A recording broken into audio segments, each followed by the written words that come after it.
आरिफ शाह ने हमज़ा को सुबह सहरी के टाइम गोली मारी है। ये उसके बाद इसने हमें बुलाया तो हम लोगों ने इसकी लाश को उठाकर कैरी डिब्बे में उठाकर उधर ऊपर लेकर गए, पहाड़ी के ऊपर लेकर गए हैं उसकी सीटें निकाल कर, और ऊपर लेकर गए हैं। वहाँ पे जाके हमने नीचे जंगल के ऊपर टॉप पहाड़ी पे खड्डा खोदा, वहाँ पे दफना दी। मेरे वालिद साहब थे, वो उनके जहन में यही बात आई है, जो पीछे लड़ाई हुई थी एक हफ्ता पहले, कि आरिफ शाह ने इस तरह हमज़ा को लड़ाई में होगी कहीं मार दिया, मोबाइल इसके जंगल में फेंक दिया। आरिफ शाह की गिरफ्तारी के बाद आप पर कोई प्रेशर तो नहीं है, आपको कोई धमकियां तो नहीं आ रही कि आप इस केस से पीछे हट जाएं? धमकियाँ तो दी थी, ये तो ऑन रिकॉर्ड है कि आरिफ शाह कह रहा था, मैं तो आप लोग 3 भी हैं तो मेरे हाथ बहुत ऊपर तक है। वो असल में एसपी बंदा रिटायर है और बड़े उसके असर रसूख है। अस्सलाम वालेकुम, नकी गर्दी आपकी खिदमत में हाजिर और आप देख रहे हैं इस्लामाबाद टीवी। इस वक्त मैं वफाकी दारुल हुकूमत इस्लामाबाद के सरकारी हॉस्पिटल पॉली क्लिनिक में मौजूद हूँ, जहाँ पर एक अफसोसनाक वाक़या रुनुमा हुआ। G7 के एक रिहायशी हैं हमज़ा, जिनकी लाश वो मनसेरा से बरामद की गई। ये सारा वाक़या क्या है, उनके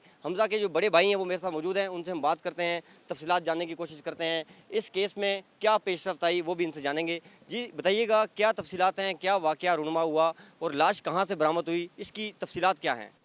अस्सलाम वालेकुम, मेरा नाम मोहम्मद वक़ार है। मोहम्मद वक़ार है, मैं इस्लामाबाद में रहता हूँ। हमज़ा मेरा छोटा भाई है, वो नेशनल असम्बली में असिस्टेंट है, और वो गवर्नमेंट जॉब करता है, और साथ प्रॉपर्टी का भी काम करता है। 15 तारीख को, गुज़श्ता 15/3/2025 को हमज़ा की लड़ाई होती है आरिफ शाह, उसके बेटे वासिफ शाह और उसके भतीजे के साथ कुछ पैसों के लेन देन में। हमज़ा के कुछ पैसे इन्होंने देने थे, तकरीबन 70 से 80 लाख रुपया आरिफ शाह ने देना था। तो हमज़ा ने उनसे कहा, क्योंकि हमारा घर बन रहा था, पैसे चाहिए थे, तो उनसे कहा, पैसों के लेन देन में इनकी लड़ाई होती है, ठीक है। उसके बाद 15 तारीख को वो उसको आगे उसको अपने पास बुला लेता है मनसेरा में। हमज़ा उनके पास चला जाता है। आरिफ शाह कहता है, आप आ जाएँ तो पैसों का हिसाब कर लेते हैं। हमज़ा 15 तारीख को यहाँ से जाता है। 16 की सहरी तक हमज़ा का हमारे साथ रब्ता था। सहरी के जो लास्ट मैसेज हमज़ा का था 4:53 पे लास्ट मैसेज था। उसके बाद हमारा उससे कोई रब्ता नहीं हुआ। सहरी से लेकर सुबह दिन 3 बजे तक हमज़ा से हम मुसलसल कॉलें करते रहे थे हमज़ा को, तो उसका फ़ोन कोई नहीं पिक कर रहा था। तो इसी तरह फिर हम बड़े परेशान हो गए, क्या चक्कर है, कि कॉल्स भी करे, हमज़ा पिक नहीं कर रहा। तो फिर हमने तकरीबन अफ्तारी के टाइम आरिफ शाह को कॉल की, इस तरह पूछा कि हमज़ा आपके पास आया था, तो अभी तक आया नहीं है। उनका बयान था कि मैंने इसको हमज़ा को मैंने 12 बजे गाड़ी में वहाँ पे छोड़ दिया है, खाकी नीचे बाज़ार में। तो वहाँ से मैं जैसे मुड़ा हूँ तो पीछे कहीं गाड़ी में बैठ के चला गया। तो 3-4 दिन इस तरह गुज़र गए, तो हम 3-4 दिन मुसलसल आरिफ शाह को बुलाते रहे हैं कि आएँ प्लीज़ हमारी मदद करें, हमज़ा आपके घर से गुमा है, ठीक है। वो 4 दिन पहली बात है आया नहीं है, और हमज़ा के साथ इनके ऐसे हमारे ताल्लुकात थे, घरेलू ताल्लुकात थे, कि ज़रा भी कुछ हो जाता वो 4 दिन आया नहीं है, तो हमें तो शक हुआ बहुत ज़्यादा, ये क्यों नहीं आ रहा।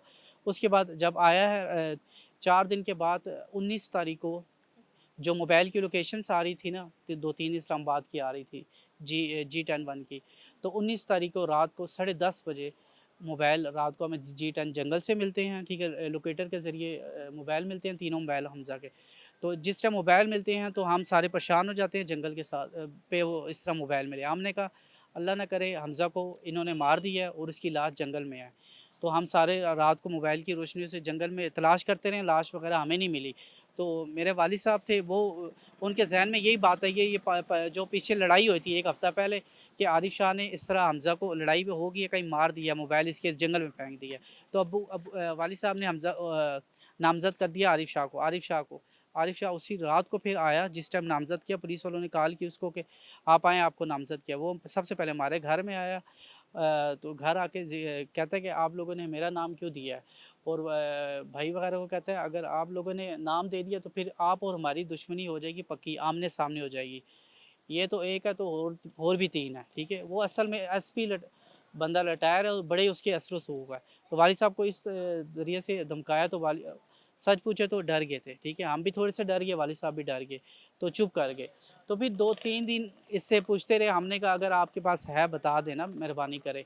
तो हमें तसल्लियाँ देता रहा कि हमज़ा इंशाल्लाह आ जाएगा, मेरे एजेंसियों से राब्ते हैं, वो आ जाएगा 2 दिन 3 दिन, 2-2 3 दिन। 1-2 दफ़ा तो उसने कहा किसी पीर साहब ने कहा है, तो बल्कि मैं आपको किसी कहूँगा वो आपके घर आएंगे। एक दो दफ़ा कोई हमें इस तरह के घर भी हमारे लोग आए हैं ना, तसल्लियाँ देते रहे। तकरीबन 23 से 24 दिन हो गए ईद तक। ईद को कहते ईद को इंशाल्लाह खुशखबरी मिलेगी, ईद के दिन भी आ गया। हम उसकी तसल्लियों पे हमने आरिशा को नामज़द नहीं किया। 24 दिन जब गुजर गए हैं, 4 मतलब 2 आप काफी दिन उनके साथ इन नेगोशिएशन में थे, राब्ते में राब्ते रहे, में वो थे, हमें और वो आपको तसल्लियाँ तसल्ली दिया दे रहे था। थे कि हाँ, आपका जो भाई है वो इवन आ एक जाएगा। दिन वालिद साहब घर में आया, वो आया हमारे वालिद साहब ने कुरान उस पे रख कुरान का उसको दिया और उसको कहा कि कुरान का वास्ता है, हमें सिर्फ ये बता दे हमज़ा ज़िंदा है या मुर्दा है। अगर हमज़ा आपसे मर भी गया, इस कुरान के वास्ते मैं आपको माफ़ कर दूँगा। उसने कहा नहीं, ऐसी बात नहीं है, नहीं हमज़ा नहीं है। कहता बस ठीक है, मैं जा रहा हूँ, ये वो। मतलब इस हद तक वो हुआ कि वो माना ही नहीं कि हमज़ा किधर है। तो उसके बाद जब इस तरह हुआ तो हमें मजबूरी में आरिफ शाह को नामज़द, आरिफ शाह और बेटे को नामज़द किया। बेटा तो मुसलसल अभी तक कोई 10-15 दिन से मफरूर है। आरिफ शाह को फिर हमने पकड़वा दिया, गिरफ्तार कर लिया। तो आरिफ शाह के 2-3 रिमांड हुए, मगर वो कुछ नहीं, उसने कुछ नहीं बताया। तो फिर कुछ लोग और इन्होंने इस्लामाबाद पुलिस ने बड़ी एफर्ट की है, कुछ 2-3 लोग पकड़े हैं उन्होंने, जो वहाँ आरिफ शाह के कज़न भनोई थे। भनोई को एक पकड़ा, उधर से मानसेरा के घर के साथ ही उनका घर है, उनको पकड़ा, उसके बेटों को पकड़ा।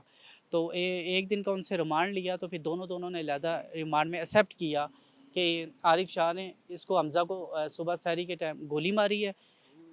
गोली मारी है, उसके बाद इसने हमें बुलाया, तो हम लोगों ने इसकी लाश को उठाकर कैरी डिब्बे में उठाकर उधर ऊपर लेकर गए, पहाड़ी के ऊपर लेकर गए हैं, उसकी सीटें निकाल कर।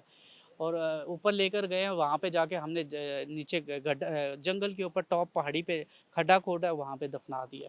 ये कल का बयान था। ये तमाम तरह जो कार्रवाई थी, इसमें आपके साथ इस्लामाबाद पुलिस मौजूद थी, जो डेड बॉडी थी निकलवाते हाँ, वक्त? इस्लामाबाद पुलिस ने ये सारा प्रोसेस किया है, मगर मानसेरा पुलिस भी इन्वॉल्व इन्होंने किया। रात को जब गए ना मानसेरा पुलिस भी, तो इन्होंने गिरफ्तारी की है। तो उसके एक दिन बाद ये पता चला कि ये हुआ, फिर उन्होंने रात को गए हैं ये सारी बॉडी के पास।